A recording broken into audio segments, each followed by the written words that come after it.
এই সমাজে মানুষ আমাকে কখন ভালোবাসবে জানেন? যখন আমার পকেটে টাকা থাকবে, ভালো একটা জামা থাকবে, সুন্দর স্টাইল করে চলতে পারবো, পাছায় তলে একটা গাড়ি থাকবে, বড় একটা বাড়ি থাকবে, তখন আমার এই সমাজে সম্মান দেবে, ভালোবাসা দিবে, মানুষ আমার পিছনে ছুটবে। এই সমাজটা চলতেছে এরকম। তাই আমি বলবো যে আপনারা বেকার না থেকে উদ্যোক্তা হন, অবহেলা না করে, সময়টা নষ্ট না করে উদ্যোক্তা হন। এই যে দেখতে পাচ্ছেন যে সম্পদগুলো নড়তেছে, এক একটা মাছ এক একটা সম্পদ, এক একটা মাছ এক একটা স্বপ্ন। প্রত্যেকটা কৃষির মানুষের জীবনে কিন্তু এরকম স্বপ্ন থাকে।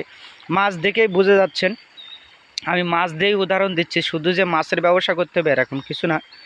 তো ওই মাছগুলো দেখেন আর ভাবেন যে এখানে কিন্তু আসলে কোনো সময় শ্রম তেমন একটা দিচ্ছি না বা দেওয়া হয় না, বা মাছের ব্যবসা আসলে খারাপ একটা ব্যবসা না, মোটামুটি ভালো একটা টাকা পায় এখানে। কিন্তু আমরা সময় না দেইনি বললেই চলে, কারণ এরা তো সবসময় পানির পোকা, পানিতেই থাকে।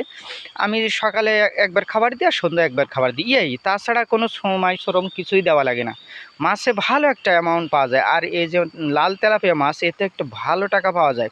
সব থেকে আমরা দাম বেশি পাই এই তেলাপিয়াগুলো, আর অল্প সময়ে বড় হয়, যেরকম পোলট্রি ফার্ম যেরকম, মুরগি সেরকম খুব তাড়াতাড়ি বড় হয়। এগুলো মাছ দেখে বোঝা যাচ্ছে।